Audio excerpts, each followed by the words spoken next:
ಇನ್ನು ರಾಜ್ಯ ಸರ್ಕಾರ ಹೆಚ್ಚು ಕಡಿಮೆ ಕಳೆದ ಒಂದು ತಿಂಗಳಿಂದ ಸದ್ದಿಲ್ಲದೆ BPL ಕಾರ್ಡ್ಗಳ ಪರಿಷ್ಕರಣೆಯನ್ನು ಮಾಡ್ತಾ ಇದೆ. ಪರಿಷ್ಕರಣೆ ಮಾಡೋದು ಅಥವಾ ಅದನ್ನು ಬದಲಾಯಿಸೋದು ಇವೆಲ್ಲ ನಡೀತಾ ಇದೆ. ಅನರ್ಹತೆಯ ಆಧಾರದ ಮೇಲೆ ಅನೇಕರ BPL ಕಾರ್ಡ್ಗಳು ರದ್ದಾಗಿ APL ಕಾರ್ಡ್ ಆಗಿ ಪರಿವರ್ತನೆಯಾಗಿದೆ. ರಾಜ್ಯದ ಎಲ್ಲ ಜಿಲ್ಲೆಗಳಲ್ಲೂ ಈ ಪ್ರಕ್ರಿಯೆ ನಡೆದಿದ್ದು, ಕಳೆದ ತಿಂಗಳಿಂದ ಹೀಗೆ ಕ್ಯಾನ್ಸಲ್ ಆಗಿರೋ ಕಾರ್ಡ್ಗಳಿಗೆ ರೇಷನ್ ನೀಡೋದನ್ನು ಸರ್ಕಾರ ನಿಲ್ಲಿಸಿಬಿಟ್ಟಿದೆ. ಈಗ ಈ ಬಗ್ಗೆ ದೊಡ್ಡ ಮಟ್ಟದಲ್ಲಿ ಚರ್ಚೆಗಳು ಶುರುವಾಗಿದ್ದು, ಅಷ್ಟಕ್ಕೂ ಕಾರ್ಡ್ ರದ್ದಾಗೋದಕ್ಕೆ ಕಾರಣ ಏನು ಅನ್ನೋದರ ಇಂಚಿಂಚು ಮಾಹಿತಿಯನ್ನು ನಿಮಗೆ ನಾವು ಕೊಡ್ತಾ ಹೋಗ್ತೀವಿ. ಯಾಕೆ ಕಾರ್ಡ್ಗಳು ರದ್ದಾಗ್ತಾ ಇದೆ, ಜನ ಏನು ಮಾಡಿದ್ದಾರೆ ಅಂತಂದರೆ, ಈ ಗೃಹಲಕ್ಷ್ಮಿ ಯೋಜನೆಗೆ ನೋಂದಾಯಿಸಿಕೊಳ್ಳುವಂತಹ ಸಂದರ್ಭದಲ್ಲಿ ಜನರೇ ಮಾಡ್ಕೊಂಡಿರ್ತಕ್ಕಂಥ ಎಡವಟ್ಟು ಇದು. ಗೃಹಲಕ್ಷ್ಮಿ ಯೋಜನೆ ವೇಳೆ ಮಾಡಿಕೊಂಡಿರ್ತಕ್ಕಂಥ ಎಡವಟ್ಟು ಏನು ಎಡವಟ್ಟು? ಅರ್ಜಿ ಸಲ್ಲಿಕೆಯ ವೇಳೆ ಟ್ಯಾಕ್ಸ್ ಪೇ ಕಾಲಮ್ನಲ್ಲಿ ಎಸ್ ಅಂತ ನಮೂದಿಸಿದ್ದಾರೆ. ಕೆಲವರು ಟ್ಯಾಕ್ಸಲ್ಲಿ ಕಟ್ತೀರಾ ಅನ್ನೋದಕ್ಕೆ ಎಸ್ ಅಂತ ನಮೂದಿಸಿದ್ದಾರೆ, ಕೆಲವರು ಮಾಡಿಲ್ಲ ನೋ ಅಂತ ಹಾಕಿದ್ದಾರೆ, ಕೆಲವರು ಎಸ್ ಅಂತ ನಮೂದಿಸಿದ್ದಾರೆ. ಬ್ಯಾಂಕ್ ವಹಿವಾಟಿನಲ್ಲಿ 50,000ಕ್ಕಿಂತ ಹೆಚ್ಚಿನ ಹಣ ವರ್ಗಾವಣೆ ಮಾಡಿರೋದು, ಅಂದರೆ 50,000ಕ್ಕಿಂತ ಹೆಚ್ಚು ದುಡ್ಡು ಟ್ರಾನ್ಸಾಕ್ಷನ್ ಆಗಿದ್ದರೆ ಒಂದು ತಿಂಗಳಲ್ಲಿ, ಅದು ಗೊತ್ತಾಗಿದೆ. ಇನ್ನು 50,000ಕ್ಕಿಂತ ಹೆಚ್ಚಿನ ವಹಿವಾಟು ಮಾಡಿದಾಗ ಪ್ಯಾನ್ ನಂಬರನ್ನು ನಮೂದಿಸಲಾಗುತ್ತೆ. ನೀವು ಚಲನ್ ಬರಿಬೇಕಾದ್ರೆ ಅಲ್ಲಿ ಪ್ಯಾನ್ ನಂಬರನ್ನು ಬರೆದಿರ್ತೀರಾ. ಹೀಗೆ ಮಾಡಿದಾಗ ಟ್ಯಾಕ್ಸ್ ಪೇ ಅಡಿಯಲ್ಲಿ ಬರುವ ಕಾರ್ಡ್ ಹಿನ್ನೆಲೆಯಲ್ಲಿ ಕಾರ್ಡು ರದ್ದಾಗಿದೆ ಅಂತ. ಬೈಕು, ಕಾರು, ಇನ್ನಿತರ ವಸ್ತುಗಳ ಖರೀದಿಗೆ ಬ್ಯಾಂಕ್ ಸಾಲವನ್ನು ಪಡ್ಕೊಂಡಿರ್ತೀರಲ್ಲ, ಆಗ ಅವರು IT ರಿಟರ್ನ್ಸ್ ಕೊಡಿ ಅಂತ ಕೇಳ್ತಾರೆ. ನಿಮಗೆ ಲೋನ್ ಕೊಡಬೇಕಾದ್ರೆ ಅಲ್ಲಿ ಕೊಟ್ಟಿರ್ತೀರಾ. ಚಿನ್ನ ಮತ್ತು ಬೆಳ್ಳಿಯಂತಹ ಬೆಲೆ ಬಾಳುವ ವಸ್ತುಗಳನ್ನು ಕೊಂಡಾಗ ಪ್ಯಾನ್ ಕಾರ್ಡ್ ನಂಬರನ್ನು ನೀಡಿರ್ತೀರಾ. ನಿಮಗೆ GST ಬಿಲ್ ಬೇಕು ಅಂತಂದರೆ ನೀವು ಪ್ಯಾನ್ ಕಾರ್ಡ್ ನಂಬರ್ ಕೊಡಲೇಬೇಕು, ಬೇರೆ ದಾರಿನೇ ಇಲ್ಲ.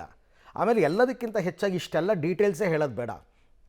ನಿಮ್ಮ ರೇಷನ್ ಕಾರ್ಡ್ಗೆ ಆಧಾರ್ ಕಾರ್ಡ್ ಲಿಂಕ್ ಆಗಿರುತ್ತೆ, ಹೌದಾ? ಆಧಾರ್ ಕಾರ್ಡ್ಗೆ ಪಾನ್ ಕಾರ್ಡ್ ಲಿಂಕ್ ಆಗಿರುತ್ತೆ, ಹೌದಾ? ಪ್ಯಾನ್ ಕಾರ್ಡ್ ಓಪನ್ ಮಾಡಿಬಿಟ್ರೆ ಆಯ್ತಲ್ಲ, ಪಾನ್ ನಂಬರ್ ಒಂದು ಸಿಕ್ಬಿಟ್ರೆ ನಿಮ್ದೆಲ್ಲ ಡೀಟೇಲ್ಸ್ ಬಂದ್ಬಿಡುತ್ತಲ್ಲ. ಇನ್ನು BPL ಕಾರ್ಡ್ದಾರರಿಗಿರ್ತಕ್ಕಂಥ ಮಾನದಂಡ ಏನು ಅದನ್ನು ನೋಡ್ಬೋಣ. ಯಾರು BPL ಕಾರ್ಡನ್ನು ಹೊಂದಿರತಕ್ಕಂಥವ್ರು, ಕುಟುಂಬದ ಆದಾಯ ಒಟ್ಟಾರೆ 1.2 ಲಕ್ಷಕ್ಕಿಂತ ಹೆಚ್ಚಿರಬಾರ್ದು ವಾರ್ಷಿಕ. ಒಂದು ಕುಟುಂಬದಲ್ಲಿ 4 ಜನನೋ 5 ಜನನೋ ಎಷ್ಟೋ ಜನ ಇರ್ತಾರೆ, ಎಲ್ಲ ದುಡ್ದಿರೋ ದುಡ್ಡು ಲೆಕ್ಕ ಹಾಕಿದ್ರು ಒಂದು ವರ್ಷಕ್ಕೆ 1,20,000 ರೂಪಾಯಿಗಿಂತ ಜಾಸ್ತಿ ಇರಬಾರ್ದು. ಅಥವಾ 3 ಹೆಕ್ಟೇರ್ಗಿಂತ ಅಧಿಕ ಒಣ ಅಥವಾ ನೀರಾವರಿ ಭೂಮಿಯನ್ನು ಹೊಂದಿರಬಾರ್ದು. 3 ಹೆಕ್ಟೇರ್, ಎಕರೆ ಅಲ್ಲ, ಹೆಕ್ಟೇರ್ಗಿಂತ ಜಾಸ್ತಿ ಇರಬಾರ್ದು. ಇನ್ನು 1,000 ಚದುರ ಅಡಿಗಿಂತ ದೊಡ್ಡ ಸ್ವಂತ ಮನೆ ಹೊಂದಿರಬಾರ್ದು. ಇದು ಸಿಟಿಗಳಲ್ಲಿ, ಹಳ್ಳಿಗಳಲ್ಲ, ಸಿಟಿಗಳಲ್ಲಿ. 1,000 ಚದುರ ಅಡಿ ಅಂತಂದರೆ 30-20 ಸೈಟ್ ಕಟ್ಕೋಬೋದು, ಅಥವಾ 30-30ನೂ ಕಟ್ಕೋಬೋದು. 30-40 ಕಟ್ಟಿದ್ರೆ ಆಗಲ್ಲ, ನಿಮಗೆ ಕಾರ್ಡ್ ಇರಲ್ಲ. ವೈಟ್ ಬೋರ್ಡ್ ಕಾರನ್ನು ಹೊಂದಿರಬಾರ್ದು.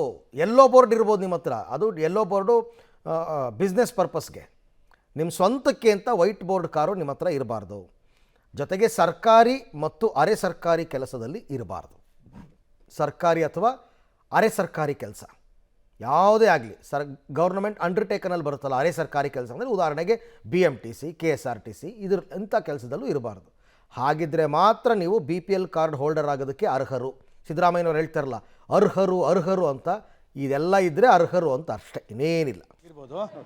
ಸರ್ ಇದು ಏನಾಗುತ್ತೆ ಅಂದರೆ ಅವರು ಲೋನ್ ತೊಗೊಳ್ಳೋಕ್ಕೆ IT ಮಾಡ್ತಿರ್ತಾರೆ, ಅದಕ್ಕೂ ಕಟ್ಟಾಗುತ್ತೆ. ಅವ್ರು ಇನ್ಕಮ್ ಟ್ಯಾಕ್ಸ್ ಫೈಲ್ ಮಾಡಿರ್ತಾರೆ, ಇಷ್ಟು ಜನ ಫೈಲ್ ಮಾಡಿಸೋದಿಲ್ಲ, ಅವ್ರು ಫೈಲ್ ಮಾಡಿದ್ರೆ ಕಟ್ಟಾಗಿರುತ್ತೆ. ಹೀಗೆಲ್ಲ ಮಾಹಿತಿ ಇರ್ತಾವಲ್ಲ, ಅವ್ರು ಮಾಹಿತಿ ಇಟ್ಕೊಂಡೇ ಕಟ್ ಮಾಡೋದು, ಸುಮ್ಮನೆ ಯಾರು ಕಟ್ ಮಾಡೋದಿಲ್ಲ. ಅವ್ರ ಮಾಹಿತಿ ಡೇಟಲ್ಲಿ ತಗೊಂಡು ಯಾರು ಇನ್ಕಮ್ ಟ್ಯಾಕ್ಸ್ ಕಟ್ತಾವ್ರೋ ಅದರ ರೂಲ್ಸ್ ಇದೆ, ಇನ್ಕಮ್ ಟ್ಯಾಕ್ಸ್ ಕಟ್ಟೋರಿಗೆ BPL ಕಾರ್ಡ್ ಕೊಡೋಂಗಿಲ್ಲ ಅಂತ. ಆ ಪದ್ಧತಿ ಕಟ್ ಮಾಡ್ತಾರೆ ಅವರು, ಅವ್ರ ಮಾಹಿತಿ ಪ್ರಕಾರ. ಸ್ವಲ್ಪ ಜನ ಇಲ್ಲ ಅಂತಾರೆ, ಇಲ್ಲಿ ಕೆಲಸ ಮಾಡ್ತಾನೆ, ಅಲ್ಲಿ IT ಕಟ್ಟಾಗುತ್ತೆ. BPL ಮಾಡ್ತಾರೆ, ಏನು ಮಾಡ್ತಾರೆ ಅಂತ ಗೊತ್ತಿಲ್ಲ. ಆ್ಯಕ್ಚುಲಿ ಯಾಕೆ ಆ ಥರ ಮಾಡ್ತಾರೆ ಅಂತ ನಮಗೆ ಇನ್ಫಾರ್ಮೇಷನೇ ಇಲ್ಲ. ಆ್ಯಕ್ಚುಲಿ ನಮ್ಮ ಮೊಬೈಲ್ ನಂಬರ್ ಎಲ್ಲ ಇದೆ, ಬಟ್ IT ನಾವು ಕಟ್ಟೋದು ಏನಕ್ಕೆ ಅಂದರೆ ಒಂದು ಲೋನ್ ತಗೊಂಡು ಒಂದು ಮನೆ ತಗೊಳ್ಳೋಕ್ಕೋಸ್ಕರ, ಬೇರೆ ಯಾವುದೇ ನಾವು ಇದು ಮಾಡ್ಬೇಕಂತೇಳಿ ನಮ್ಗೆ ಏನಿಲ್ಲ. ಪ್ರೈವೇಟ್ ಕಂಪನಿಯಲ್ಲಿ ಕೆಲಸ ಮಾಡ್ತೀವಿ, ಅಲ್ಲಿ ಕಟ್ ಮಾಡ್ತಾರೆ ಅವರು, ಇಲ್ಲ ಅಂತೇಳಿ ಹೇಳಲ್ಲ. ಸೊ ಅದನ್ನ ಪ್ರೈವೇಟ್ ಕಂಪನಿಯವ್ರು ತೋರಿಸ್ಬೇಕು. ಸೊ ನಮ್ಮ ಇದಕ್ಕೆ ನಮ್ಗೆ ಯಾಕೆ ಈ ಥರ ಮಾಡ್ತಾರೆ ಅಂತ. ಯಾಕಂದ್ರೆ ನಾವು ನಂಬ್ಕೊಂಡು ನಮ್ಗೇನು ಅಕ್ಕಿ ಸಿಗುತ್ತೆ, ಅಕ್ಕಿ ಏನು ಸಿಗುತ್ತೆ ಅದನ್ನ ತಗೊಂಡೋಗಿ ನಾವು ದಿನ ಕೂಲಿ ಇದು ಮಾಡೋರು, ನಮ್ಮ ಬಾಡಿಗೆ ಮನೆಯಲ್ಲಿ ಇರೋರು. ಅದರಿಂದ ನಾವು ಸ್ವಲ್ಪ ವರಿ ಮಾಡ್ತೀವಿ ನಾವು.